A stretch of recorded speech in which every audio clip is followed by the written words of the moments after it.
From a studio high above the clouds of the Okanagan Valley, this is the Cannabis Podcast. Exploring the world of Canadian cannabis culture, one toke at a time. Now, here's your host and bud tender, Gary Johnston. And this would be my opportunity to welcome you back to the Cannabis Podcast. Thanks for coming back. Maybe this is your very first time. Well, if it is, an especially warm welcome for you. I hope you have some interest in cannabis, because that's what we're going to be covering for the next 30 or 40 minutes or so.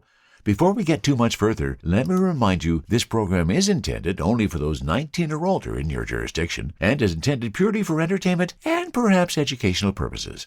You should always consume your cannabis responsibly. Well, in episode 154, I'm going to talk with Dwayne Stewart from Kinloch Wellness. They have just completed a new study that shows certain formulations for gummies delivered up to 500% more effective relaxation. That conversation is coming up. Cannabis could also be helpful in treating opioid addiction. The DEA in the state set to reclassify marijuana, and the demographics of cannabis consumers is changing. Plus, on Cultivar Corner, we got a real treat. From Smoker Farms, it's the Master Kush Ultra Honey Oil cartridge. Get ready for a ride. All of that and more on episode 154 of the Cannabis Podcast. And of course, as always, I want to thank you for being a listener. I so appreciate the fact that you are here. I also want to thank all of my supporters. Thank you to Jordana, Keith, and Jordan at buymeacoffee.com/cannabispodcast, where if you feel so inclined and you like what you hear, you can go there too and buy me a doobie. At Patreon, I want to thank Tony, Roger, Rob, Gage, Lloyd, and Mitchell. I appreciate your support each and every time. Thank you so much. And let me remind you as well, in terms of the Buy Me a Coffee donations, 1% of what comes in through that channel goes to climate change research. And our next story is coming from 420intel.com. And while this is based on the United States, this is a decision that is going to have impacts around the world. The DEA is set to reclassify marijuana, recognizing medical uses and lower abuse potential. The U.S. Drug Enforcement Administration will move to reclassify marijuana as a less dangerous drug, the Associated Press reported on Tuesday early afternoon, calling it a historic shift to generations of American drug policy that could have wide ripple effects across the country. The DEA's proposal, which still must be reviewed by the White House Office of Management and Budget, says the outlet would recognize the medical use of cannabis and acknowledge it has less potential for abuse than some of the nation's most dangerous drugs. However, it would not legalize marijuana outright for recreational use. The agency's move, confirmed to the AP on Tuesday by 5 people familiar with the matter who spoke on the condition of anonymity to discuss the sensitive regulatory review, clears the last significant regulatory hurdle before the agency's biggest policy change in over 50 years can take effect. Once OMB signs off, the DEA is expected to take public comment on the plan to move marijuana from its current classification as a Schedule I drug, which it occupies along such dangerous drugs as heroin and LSD. Reclassification would move cannabis to Schedule III, following a recommendation from the Department of Health and Human Services to do this very thing. After the public comment period, the agency would publish the final rule. And cannabis stocks are up sharply with the news. And that is some good news from the DEA down in the States, finally getting to reclassify marijuana as a Schedule III drug, and that's going to have repercussions across the world. From the cannabis-infused studio in the clouds, this is the Cannabis Podcast. Joining me on the podcast today is Dwayne Stewart. Dwayne is the CEO of Kinloch Wellness, and there is a new study out that is indicating that some CBD gummies with some additional terpenes and other organic compounds may in fact have a better impact on people. That's one of the things we're going to be discussing. Dwayne, welcome to the Cannabis Podcast. Gary, thank you so much for having me today. Really, really excited to be here. Yeah, and I'm excited to have you as well. So first of all, Dwayne, do you have a cannabis story? What brought you to this wonderful plant? You know, the cannabis plant, I come through hops. I come through its cousin. The cannabinoid species, of course, include Humanus lupus, the hop plant. And so I came to it from that. We were growing hops in 2018, and we had the opportunity when Canada legalized to bring hemp into the mix. And it turns out the skills needed for growing a volatile organic compound outside, drying it and preserving it and handing it to extractors, aka brewers, is a very similar skill set to what you require to grow outdoor cannabis, harvest it, dry it, and hand it to extractors for CBD or the minor cannabinoids. And so we leveraged those skills in 2018 through about 2021 to do that. And then in 2020, we saw the writing on the wall with COVID and the change in demand profiles. And we really wanted to have an outlet that was our own. that we knew where the product was going to go. So we said, well, we're going to develop our own products, and we're going to come into the market with our own CBD products. That led us down a journey of, well, why would you take CBD? Under what circumstances does CBD make sense? So we knew we weren't going to have THC-based products. We knew we were going to have products that my mom would take. Because so all this happened on the family farm, and I got to keep mom and dad on side. And they're not big plant people, as in their world, and that's okay. But I wanted to have something that certainly they could use. And in fact, my mom is using our Refresh capsules now, which is a CBG capsule. We developed a infographic that allowed us to ask the question: under what circumstances would you use cannabis or CBD?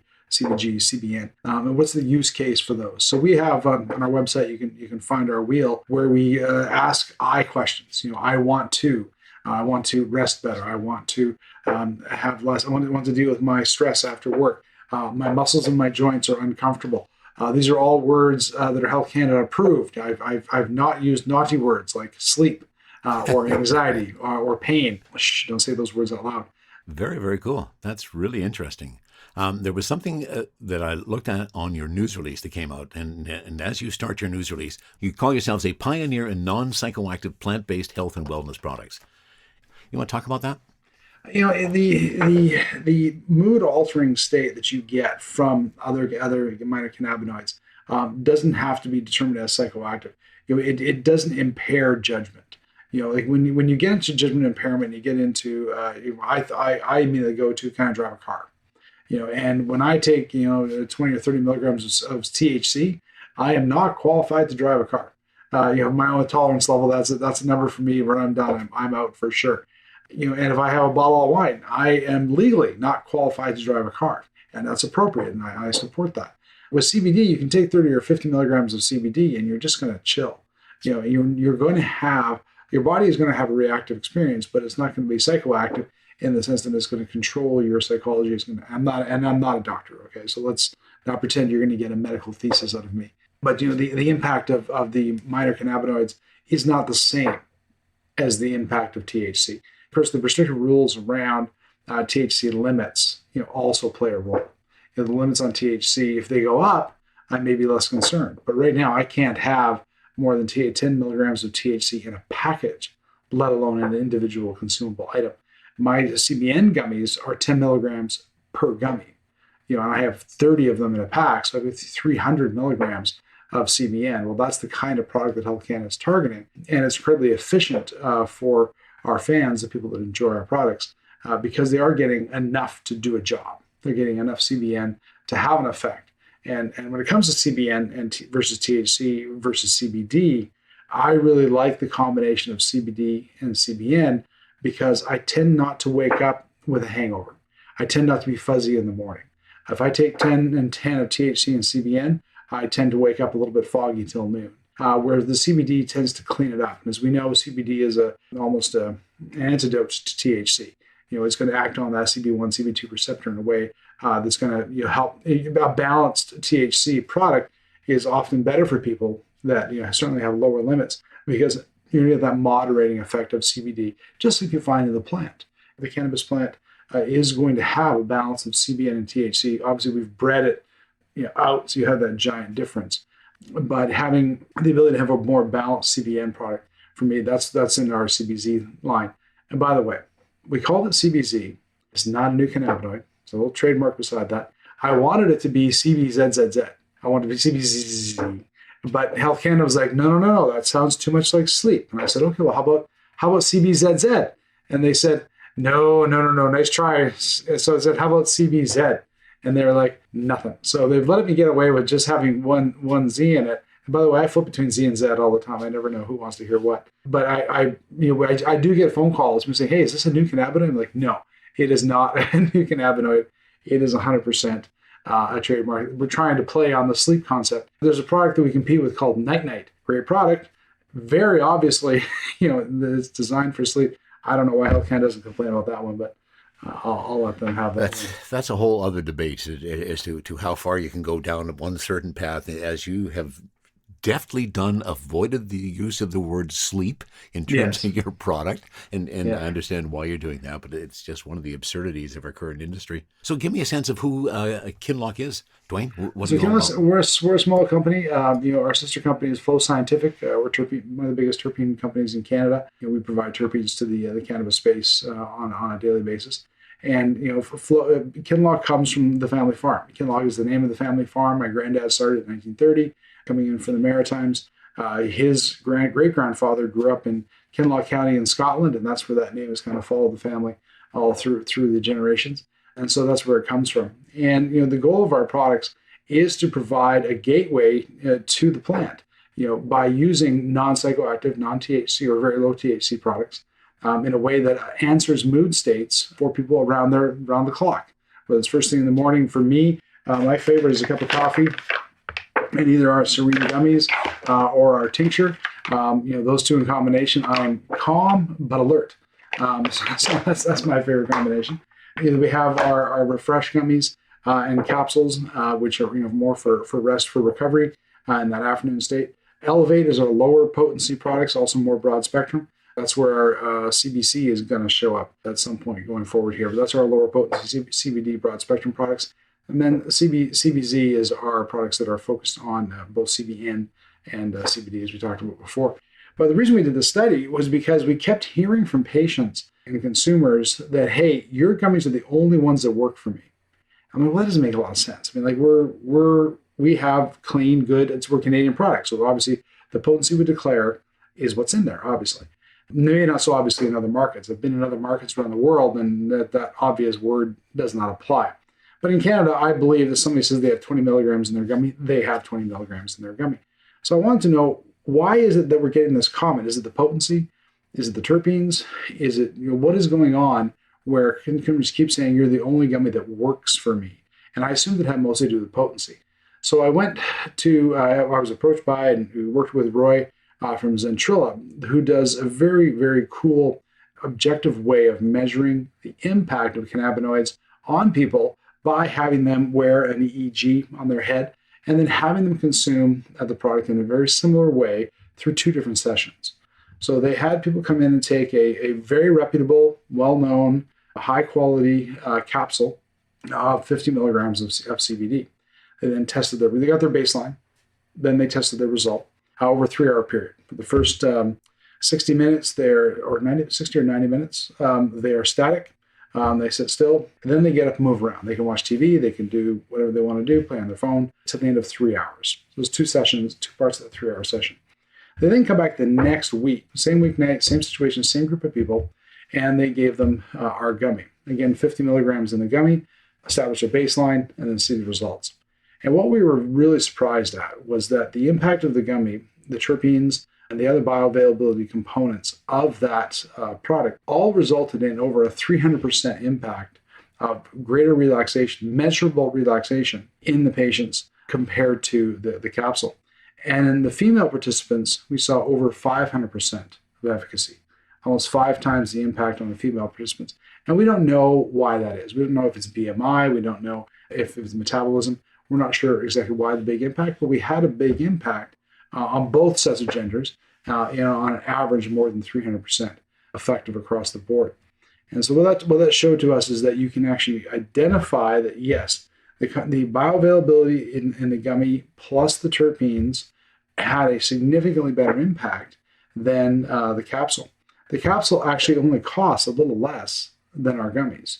It's less, but it's a little bit less. But the efficacy is significantly less. And so if you wanted to look at it on quality of bang for buck, the gummies for sure come out as a higher quality option for consumers that are looking for something that's more effective. And I would suggest that any product that has a greater bioavailability, and especially if you're looking for a singular isolate or singular molecule, you're going to have a better impact with more bioavailability. And then what this brings up for me is, well, pharma is so focused on the molecule. But I'd make the argument that there's indications, I think we know this intuitively, that the broader the spectrum, the experience of the plant, the better the experience. Would you agree with that, Gary, in your experience? Yeah, absolutely. That has been my experience as well. And not only that, in terms of the endocannabinoid system and the bioavailability, do you find, because I certainly do personally, edibles have very little effect on me and even capsules in terms of my endocannabinoid system? Were there any people in the study that had those similar experiences? We didn't find anyone that didn't have a relaxation effect. Everyone had an effect, positively with, across both the capsule and the gummy. The effect was more marked and more obvious and more measurable, with the gummy, to be sure. I think the challenge with many of the people that we've talked to, and this is now we're down to anecdotal. This is an anecdotal commentary. When they discuss the edibles that they're using, often the potency is so very low. One of the comments I get about CBN, in particular, is that, I had a CBN gummy. It didn't really do anything for me. Which gummy did you have? Well, I had one with THC. Okay, that's great. Well, that means there's 10 milligrams maximum THC in that package. How much CBN did you have? Well, it had 5 gummies. It was a 1-to-1 THC to CBN. So it's 2 milligrams of THC and 2 milligrams of CBN in that gummy. You pretty much have to eat the whole package to have an impact, and maybe that's the goal, and that's fine. But now you've just spent somewhere between $4 and $10, depending on the product, to have one night's sleep. I think $2 per sleep kind of makes more sense in my world. And that's how we've structured our capsules and our gummies to be under $2 to get you that effect.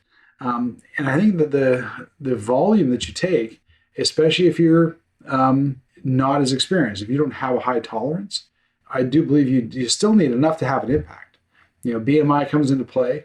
I'm a bigger guy, and so I definitely need a little bit more to have the same impact. I've shared a gummy with friends, and if our experience in cannabis is not the same or similar, they can have a significantly different reaction than me. And is it metabolism? Is it BMI? Is it just the availability of the product? All those are factors that come into play. And I sort of get why pharma says, well, look, Dwayne, you just named 5 factors that are going to impact the efficacy of this medicine. We want to eliminate as many factors as possible. And so to do that, we're going to put in just that one molecule. And I understand that, but it doesn't necessarily mean it's helpful. It doesn't necessarily mean it's doing the right thing. It doesn't necessarily mean it's giving the effect that the patients want. So are we all necessarily meeting the needs of those patients by focusing on single cannabinoids? I don't think so. And I think this study, helps showcase that. Well, the interesting thing I find about the current industry with the results of your current study, Dwayne, is that a bud tender really can't talk about that when somebody comes in and addressing your product because of their limitations in the whole sleep issue in terms of the retail world. How do you plan to deal with that? Well, one of the things that the advantage of the study is that this is a Health Canada compliance study. So it meets the standards that Health Canada requires to do a study for us to publicize it, which is why you see a press release, which is why we're having this conversation. We can do that because we can talk about the effect of the study. What I can't do is extrapolate the effect of that study and say, and so therefore your cancer will be cured by this. Like, obviously not. That is not what anyone is saying. So the bud tenders do have the ability to reference data, and they can say, hey, there was a study that was put out that showed that these gummies were 300% more effective compared to a capsule with similar potency. That's just a fact now. And they're allowed to say that sort of thing. Now, will that be good for you, Mr. Patient? Will it be 0% more effective for you? They can't give that advice. They can't say, therefore, you will have that impact. But you can extrapolate whether or not it might have that impact for you. And you also get to decide as a consumer, would I rather try the product that's been studied or something else? Then that's up to you. That's your decision. For the products where it's more recreational and it's more fun, and it's just that $5 joint for your Friday night, maybe not a lot of study needs to go into that. We kind of know what's going to happen, and that's great. But for the big market that has not yet come to cannabis, they need confidence in what they're taking, and non-THC products are going to be a gateway. I'm not confident about this number, but I believe about 15% of Canadians are using cannabis on a regular basis. Our thesis when we started Kinloch was that the market for non-THC consumers is 3 to 4 times the size of the THC. I would agree. But I think there's some also value to those who like me are more onto the THC side of the cannabis world. And to your point, your question earlier, yes, I think the entourage effect is the term that I would use to apply when we're adding the terpenes and the other compounds to that, not just the THC. And the entourage effect, whether it's with a THC or a CBD component, I think truly does produce a much better effect. It certainly does for me. I sleep wonderfully because I smoke cannabis and it has all of those wonderful effects. So I think that's another value to the study that you have just done. It kind of validates that whole entourage effect thing. No, I couldn't agree with you more. It's a huge part of what we were searching for, what we're trying to do, which is, back to my concern about pharma focusing on just one molecule. Is that the right way to go? But access to CBD is a real challenge. In Canada, you're still having to access it through the THC marketplace. And so I described that I'm out there selling vitamin C at a rave. Like, it's really good for you. Your mom is gonna love this. And you're like, I'm having fun. Leave me alone. So it is challenging to access these consumers. So until we see a meaningful change in the way that the non-psychoactive cannabinoids can be accessed, I think it's going to continue to be a market that's small. We are 3 to 5% of the market. Like, I am not fighting. The market's 60% flower, it's 40% pre-rolls. Wait a second, there's no percents left. It's almost like that. Flower and pre-rolls are the significant part of the THC market, and that's great. Edibles, concentrates, etc. The numbers roll down, and when you strip THC out of it, just look at non-THC products, we are single-digit percentages. But ultimately, I think it's because we're selling into the wrong marketplace. We're not talking to the consumer that's looking for us, and that's going to take some time to change. Medical is a great platform for us. The medical user definitely understands the value of the plant in different aspects of their day. The medical user, you just commented, well, I prefer to smoke, I'm assuming an indica, at night, and that helps me sleep. Awesome. But when I get up in the morning, I need to get to work, and I got to be clean, so I'm going to take some CBD to make sure I'm cleaned up in the morning. Oh, I hurt my shoulder, but I still have to do work, so I'm going to take some CBG to help me with my pain inflammation during the day. I'm going to have some THC at home at night for sure, but as for the first part of my day, I'm going to use something else. Is often how that medical patient will use the non-THC products in conjunction with their THC products because they get it. They're an experienced, they're a medical patient. They get it in many cases for years. We're surprised at the number of veterans that use our products, daily as part of their treatment program. It's not the only thing they take for sure, but it's an aspect of it. And I think there's a spot for non-THC products in a robust THC marketplace. Are you a consumer as well, Dwayne?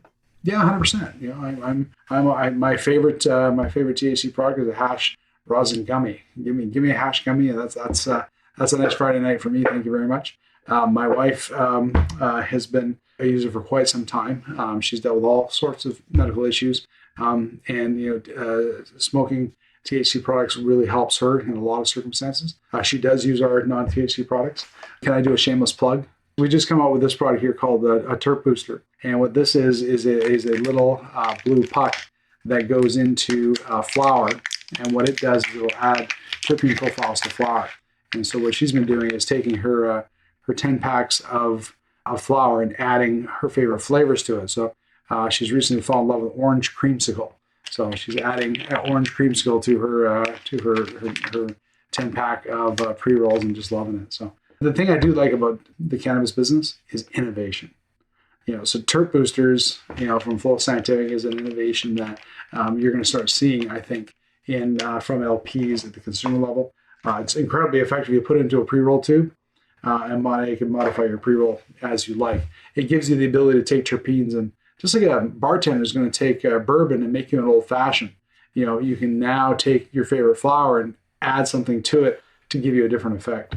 I'm so looking forward to when we get to that level where that's what we're doing when we go into a store, and we're going to get there eventually. I'm open. Well, the innovation that you see is spectacular. I mean, the challenge with any business where you say, here are the rules, the business person is generally going to say, how do I get around them?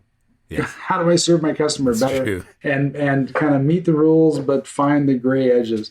And you saw that with Jolts, is a tremendous Yes. example of, well, it's not an edible, it's a lozenge. And we're going to call that an edible concentrate. There's a few products that didn't get the blinding publicity that Jolt's got. And there's some other ones that are kind of still out there doing the same thing, but more quietly.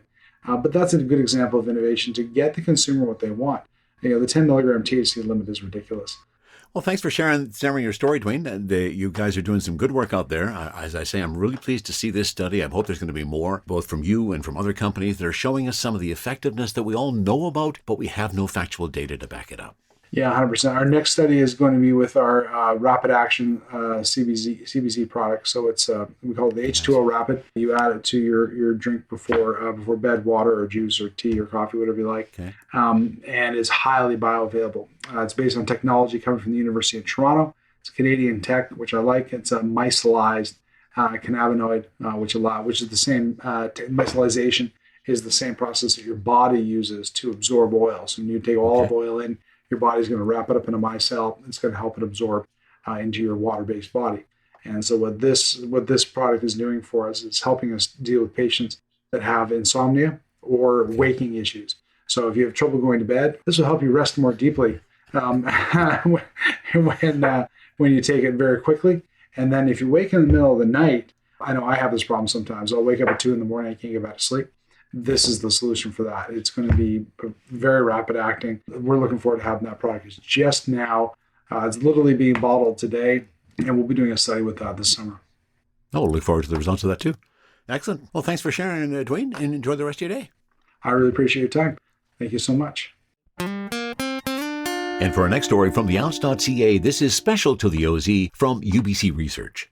New findings from researchers at the University of British Columbia suggest that cannabis can ease cravings for drugs, playing a role in addressing the ongoing opioid overdose crisis. A new publication from Dr. Hudson Redden, alongside UBC Okanagan's Dr. Zach Walsh and UBC Vancouver's Dr. MJ Milloy, observed that using cannabis is associated with decreased use of crystal methamphetamine among people at highest risk of overdose in Vancouver's downtown east side. About 45% of the study's participants reported using cannabis to manage their cravings for stimulant drugs in the last 6 months, including powder cocaine, crack cocaine, and methamphetamines. A notable reduction in crystal meth use was observed among those who used cannabis for craving management. This association was not significant for crack cocaine users. Dr. Redden, the study's lead researcher, emphasized the potential of cannabis as a harm reduction strategy. Our findings are not conclusive, but do add to the growing scientific evidence that cannabis might be a beneficial tool for some people who want to better control their unregulated stimulant use, particularly for people who use crystal meth, says Dr. Redden. This suggests a new direction for harm reduction strategies among people who use drugs. Dr. Walsh, a clinical psychology professor at UBCO and a leading substance use researcher, highlighted the importance of further investigation. While these findings are promising, they underscore the need for more comprehensive studies to understand the full potential of cannabis in the context of the overdose crisis, Dr. Walsh says. The research, published in Addictive Behaviors, used data from a questionnaire administered to individuals concurrently using cannabis and unregulated drugs, including stimulants and opioids, in Vancouver. It is the latest in a series of studies investigating the potential of cannabis to address the overdose crisis, led by Drs. Milloy and Walsh and other colleagues at the British Columbia Centre on Substance Use. Dr. Milloy is a research scientist at the BC Centre on Substance Use who holds the Canopy Growth Professorship in Cannabis Science. Their work is supported by the Canadian Institutes of Health Research and the United States National Institute on Drug Abuse. And isn't it great to see some great research coming out of UBC and UBC Okanagan? And thanks to theounce.ca for sharing that story. THC, CBD, terpene profiles, what's in me? Oh, please explain to me. Cultivar Corner, Cultivar Corner, oh yeah. Cultivar Corner, please explain this stuff to me. Well, I have to tell you, I have been excited about this one. I kind of teased on it, and of course, my friends Jeff and Sherry at Smoker Farms, who do their Master Kush Ultra, some incredible weed that Jeff keeps continuing to grow, some pretty fine weed. And as we have indicated in the last couple of months, they have branched out. They have now got it into the market at Mendo Medical Cannabis. And that's where I am going for my information, because unfortunately, is not available in a lot of other places right now. Keep your eye out. That's going to change soon. I'm pretty sure they're going to figure all that out, and they're going to get this so that we can pick up our Master Kush Ultra vapes wherever we want. Now, the last time we were here in a Cultivar Corner talking about a vape, we had discovered that they now suddenly work for me. I had not tried them for years because they just weren't giving me the kick that, or even any kind of a feel, as I thought they should. Have discovered over the last couple of months that that has changed if I look for full spectrum or rosin or resin. Well, guess what? This is a full spectrum Master Kush Honey Oil vape cart. Oh, beautiful, beautiful amber color. And I've got my Yokan Koto Pro all ready to go. My hesitancy is that I'm going to get really blasted really fast. And if I don't talk about it beforehand, this Cultivar Corner could be about 30 seconds when I get blasted. Not true, I suppose. That is one of my difficulties. In obtaining information about the Master Kush Ultra Honey Oil vape cart, the only source that I could find was at Mendo Cannabis. So let me tell you about what they talk about here. Don't miss out on this old school legendary strain of Master Kush Honey Oil. It'll take you back to an experience from the old school days. The visual appeal? The oil is amber in color, and I have to add to that a deep amber. That's just a beautiful amber color in this full 1 gram vape cart. Your flavor profile? Now here's where the fun starts, especially in terms of the full spectrum aspect. Natural full spectrum cannabis flavors. There's no botanical terpenes in this. There's no flavoring agents that have been added. This is just cannabis extract. This full spectrum, full flavor oil will make you feel like you're enjoying like classic Master Kush Ultra flower. The terpene profile of beta-caryophyllene, alpha-bisabolol, linalool will have you relaxing in no time. And then the effects, and this is the part that I'm a little worried at first thing in the morning. The fast-acting effect of this indica-dominant strain will have you relaxed and sedated in no time. Now let's give you some of the details. So 69.13% is the THC. My terpenes are sitting at 6.65 in their total terpenes. Smoker Farms, of course, the producers of Master Kush Ultra. And the terpenes that are inside of this, caryophyllene, humulene, limonene, and linalool. Well, we don't have an option of doing a dry herb vaporizer or a joint here. So I'm just going to get a preheat. Let's get this powered up. I've got a full 1 gram cart. I have been so eager to testing this. This was a retirement gift from Jeff to me. I really appreciate it. And it also gives me an opportunity to share my experience with you. So the Yokan Koto Pro is preheated. Let's do that first hit. And now I have also learned not to hold things deep in my lungs, which I think caused a lot of my coughing issues in the past. So here's the first hit of Smoker Farms Master Kush Ultra Honey Oil Vape Cart.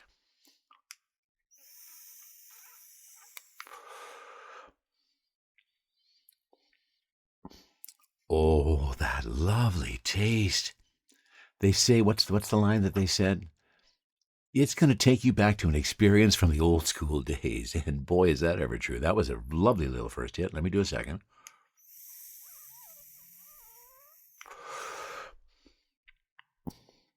Oh, so clean. Such a lovely taste. No botanical terpenes making my throat burn, making me cough and all of that. Oh, and wow, here it comes.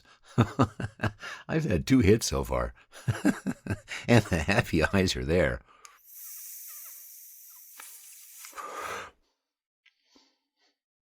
Oh, I just love the way that flavor rolls around on the tongue. After you inhale it and kind of hold on to it for a little bit. Oh, and my rise. My rise is meteoric here.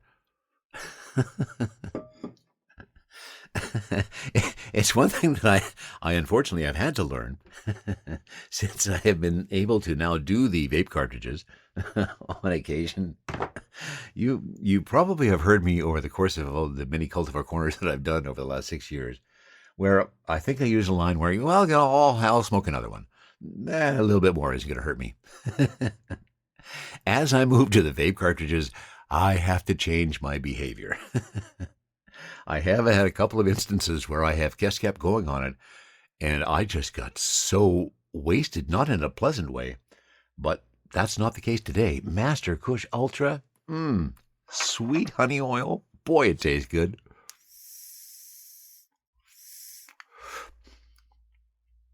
Now, I am running this at 2.0 volts. I'm going to pump it up just a little bit just to see what happens if I put that to, say, 2.5. I definitely don't want to burn it at 3 or 4, but I want to get a little bit more of the flavor profile out of it. So here we go again.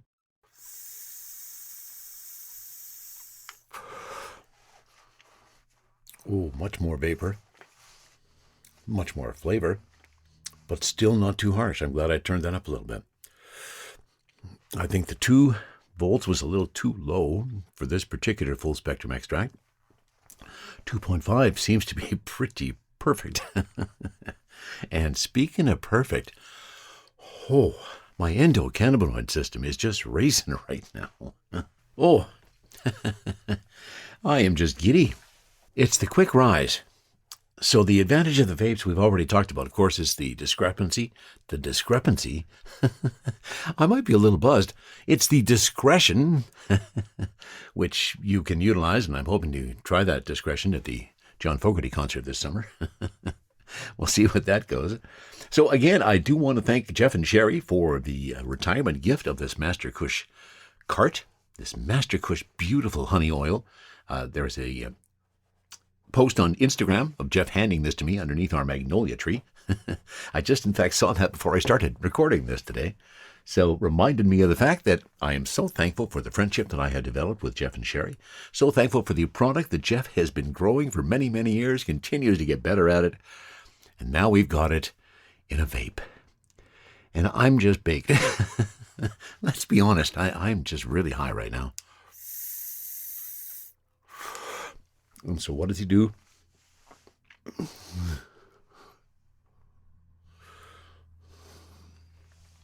He loads up one more hit, which he didn't really need. Yeah, this feels really, really good. Really fast. I think I've taken a total of about 6 or 7 hits. And my happy eyes are, wow, really strong. Lots of euphoria and lots of nice deep body relaxation that's going on too. This Master Kush Ultra is known as an indica for a reason, that I think there's a lot of body relaxation that goes on with this. Really a beautiful high.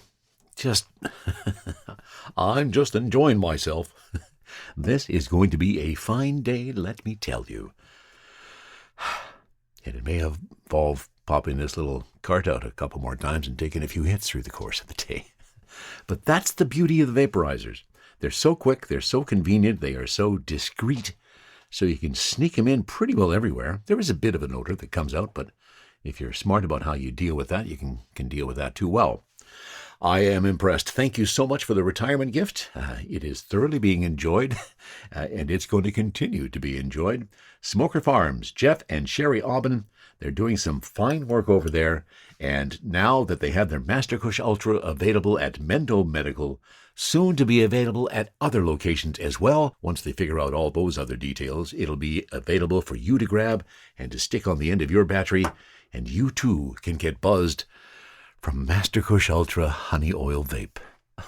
Oh, I am really enjoying this, and I think I'm going to really enjoy this day. Sharing stories about good weed while trying good weed. This is the Cannabis Podcast. And we're going back to the Ounce.ca today for a story written by my friend David Wiley. Older Canadians are losing interest in cannabis while younger ones are gravitating toward it.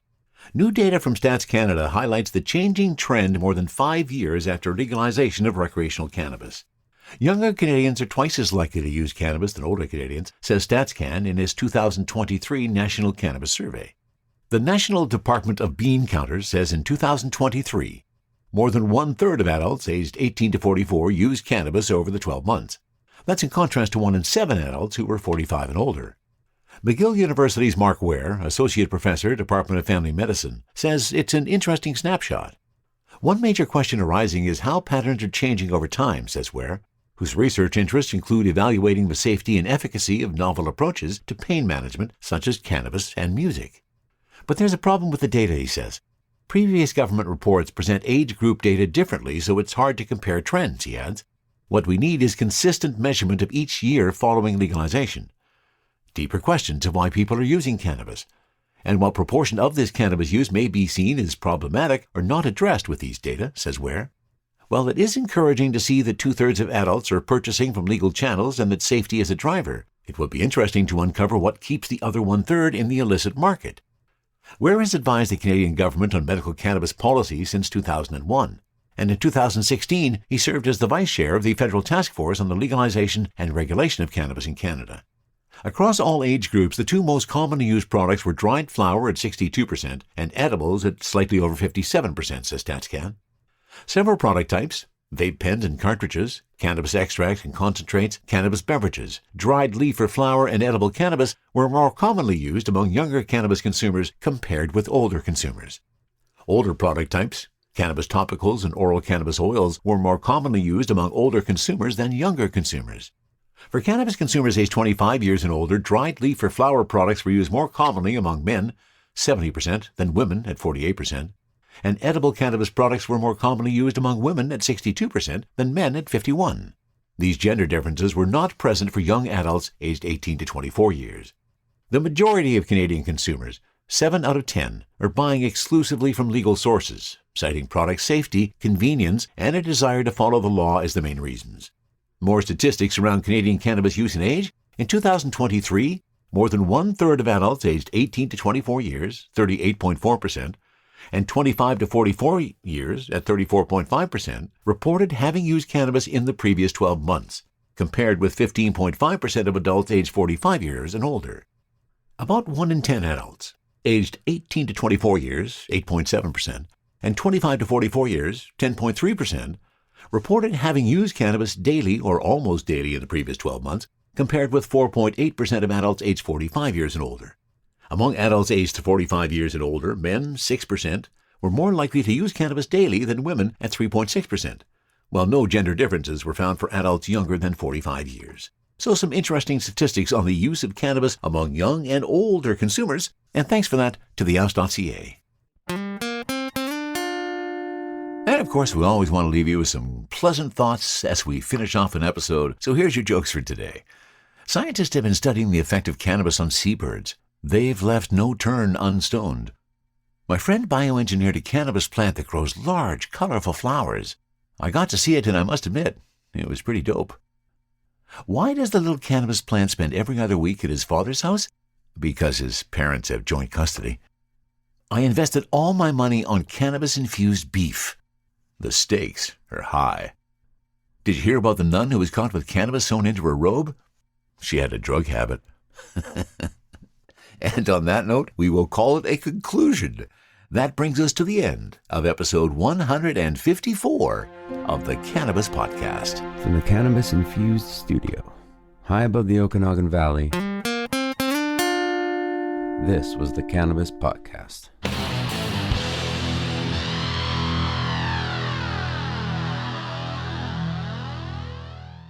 Thanks for listening to today's show. To check out more great cannabis podcasts, go to podconnects.com. Here's a preview of one of our other shows. Tune into a major journey podcast today, where guests take listeners on journeys and immerse themselves in the roller coaster ride both in and out of the cannabis space that brought them to where they are today. Throughout our conversations, guests share valuable lessons that they've learned along the way that listeners can use to empower growth both in their personal and professional lives. Check out A Major Journey today on all major podcast platforms.